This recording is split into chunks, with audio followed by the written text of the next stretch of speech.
So Yes. in the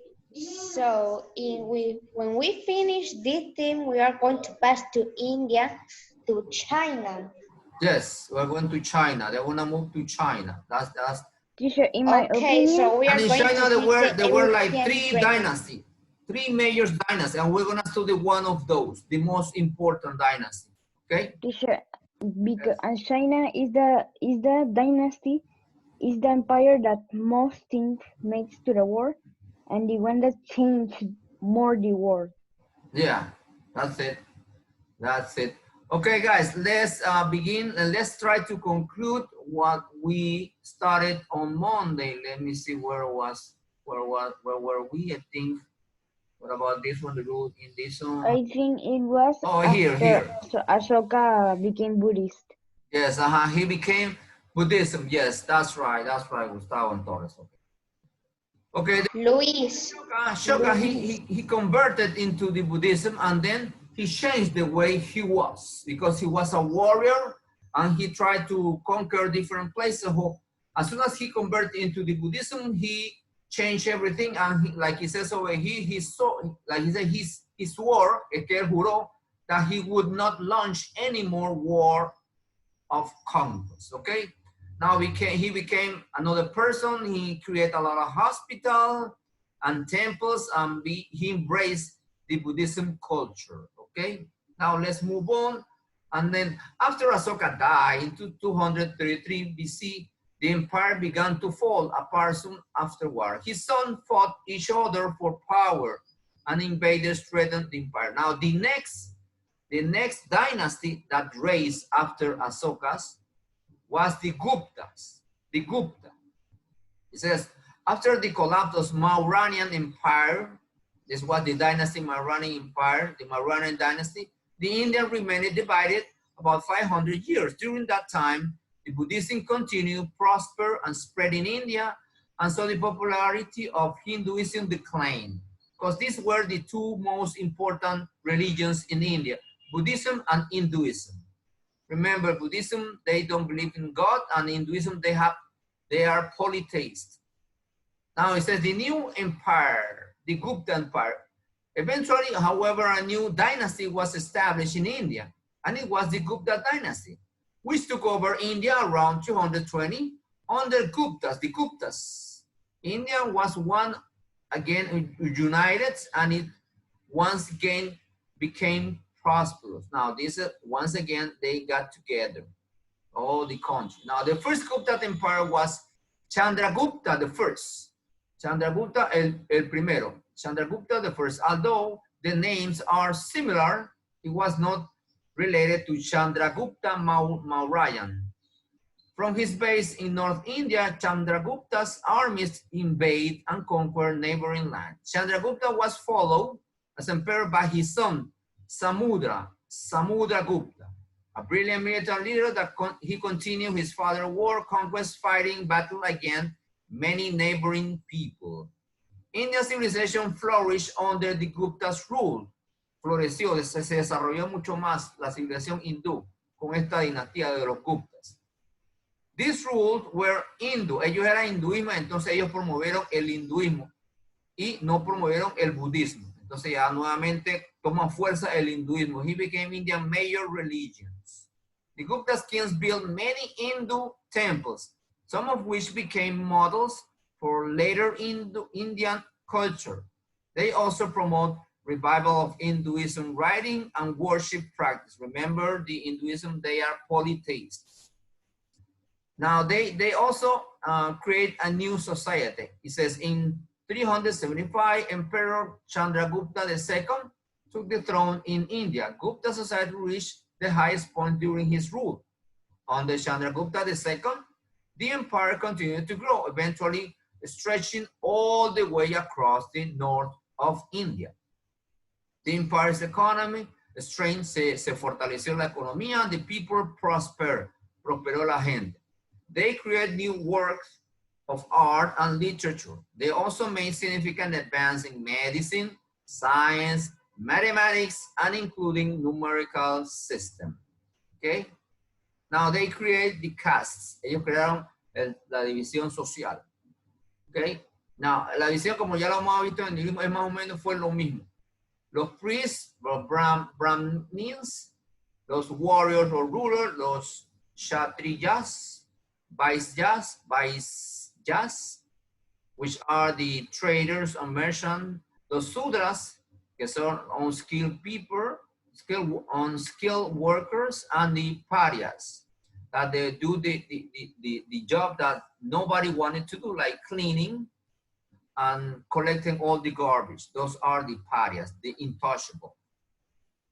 Now, Gupta rule remained strong in India until the late 400s.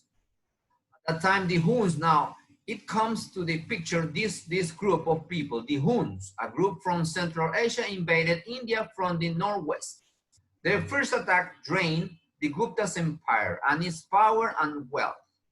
As the Huns' army marched further into the India, the Guptas lost hope and they lost power. By the middle of 500, Gupta rule had ended and India had divided into small kingdoms yet again. Now, the end just for now. Now, next week, we're gonna talk about the Chinese Empire, okay? Now, I'm gonna show you another video that talks about Ashoka and also about a very famous battle that took place during those years in India, okay? Now, this video is also in your platform. Let's watch this one. First one, this is the Ashoka. Ashoka, the great king. Ashoka. Ashoka was headquartered in Magad in Bihar. His kingdom stretched from Pakistan and Afghanistan in the west to Assam and Bangladesh in the east, and as far as Kerala and Andhra Pradesh in the south. Within 8 years of ascending the throne, Ashoka expanded his empire to regions in Iran and Persia. His quest to expand his empire, however, would change after the bloody Battle of Kalinga. In his younger days, Ashoka is said to have had a massive temper and was considered to be a very cruel person. He was nicknamed Chand Ashoka, which meant Ashoka the Fierce. Kalinga was a state in the fertile land between Godavari and Mahanadi rivers. Ashoka invaded this kingdom after they refused to bow down to him. It is said that 100,000 soldiers of the Kalinga army died in this war, and Ashoka too lost around 10,000 of his men. After the battle, Ashoka was very moved by the devastation he had caused. He saw burnt houses and scattered corpses all around, and the wails of the mourners pierced his ears. Ashoka adopted Buddhism soon after, embracing its message of peace. He made it the state religion and propagated its message within the boundaries of his kingdom as well as other parts of the world. He built thousands of stupas and viharas that stand until today.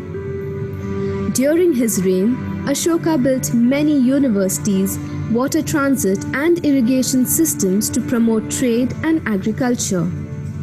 He constructed hospitals and renovated major roads throughout his kingdom and treated his subjects equally, regardless of their politics, culture, or class. All our knowledge of Ashoka's rule is from inscriptions he had carved on pillars and rocks throughout his kingdom. They all speak of compassionate living and spreading peace and love. After 40 years on the throne, Ashoka breathed his last at the ripe age of 72. He left behind a legacy of an able ruler and lawmaker, a hero, a monk, and a noble preacher of dharma. Ashoka was the last of the great kings of the Mauryan dynasty that eventually fell apart 50 years later. Okay, now let's watch the last video. In order to conclude this chapter, the Kalinga's War, this one, Kalinga's War. See how war.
Okay, that was the last video. Now remember guys, you need to complete the vocabulary number 1 that is on page 167 and also the assessment question that is on page 171. The questions only 1ABC and 2AB.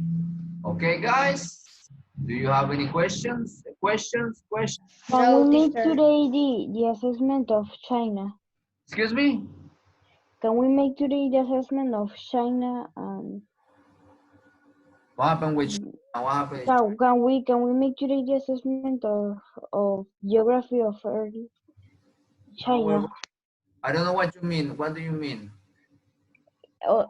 Can we make the assessment of the new topic that we're going to give? Yeah, but today? I think no, but it's not. It's not the following. Now we are going to start working on. Let me. You wanna start from now? I'm gonna show you what is the chapter that we're going to study next week. The chapter we're going to study next week, week number 2, is page 192. 192. And that is the Zhou dynasty. The Zhou dynasty. And okay, that is on page 192. Okay, now I think in the afternoon you're gonna receive the weekly planning, and then you'll see which are the vocabularies and the assessment that you need to complete. Okay, so relax, don't worry, Torres, don't worry, okay? So if you don't have any other question, guys, then see you next Monday. Have a nice weekend and see you, and please try to complete all your activities, okay? Bye-bye, take care, see you.